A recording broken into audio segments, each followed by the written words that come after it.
the new series Apocalypse in Depth. In this series, we look at how best to survive the inevitable, a huge end-of-the-world event that will definitely happen at some point. Probably. It goes by many names, including the end of the world, Armageddon, the Rapture. I told you so. This is why I put a bunker in my backyard. Don't look at me like that, I'm the rational one here.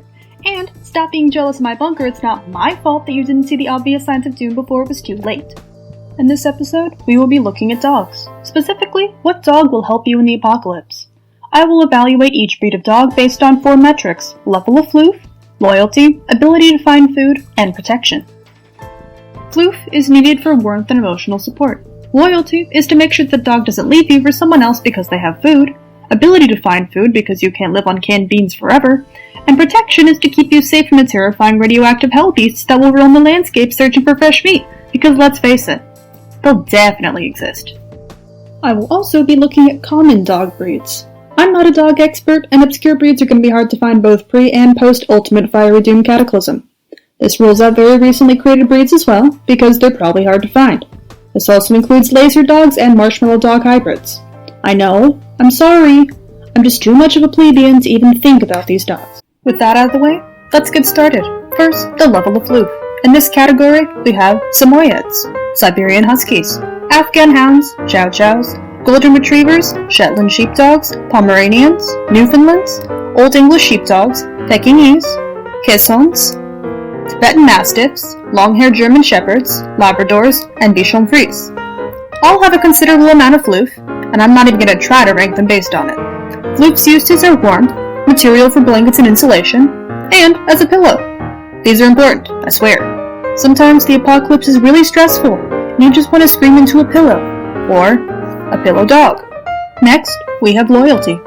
The dogs with this trait include Great Pyrenees, Collies, Rottweilers, German Shepherds, Beagles, Akitas, Labradors, Boxers, Dachshunds, Golden Retrievers, Yorkshire Terriers, St. Bernards, Bulldogs, and Chihuahuas. This trait will make sure your dog doesn't abandon you to join a rival survivor group, strike off on its own to fight the hideous monstrosities that live in the wasteland that was once Earth, or one day come back to offer you as a sacrifice to a long-dead god that promises salvation in return for incredible bloodshed. Now, we come to the ability to find food.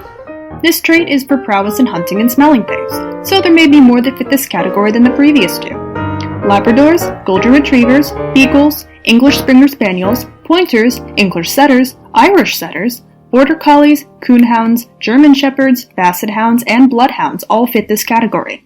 Their uses are obvious, including finding food, finding people who have infiltrated your bunker and are trying to steal your canned beans, and sniffing out wild canned beans in the post-apocalyptic hellscape. They grow in bushes, just so you know. Finally, we look at protection. Dogs with this trait are Akitas, Australian Shepherds, Boxers, Doberman Pinschers, German Shepherds, Rottweilers, and Tibetan Mastiffs.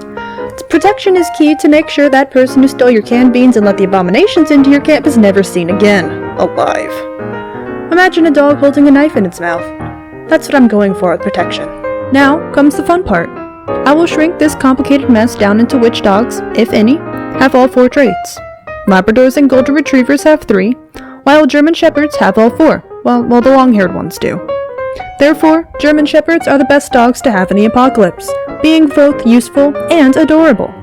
These dogs have fluff aplenty to pet, and will both find beans and protect the beans while never leaving to find its own beans. Truly incredible. I've been ReynaduNoctis, currently perceiving the void. Like and subscribe if you want more jokes, don't subscribe if you're afraid of the truth, and please don't throw marshmallows at me, they're scary. My next video will be on if rainbows are actually alien lasers. You know you want to find out. I'll see you next time.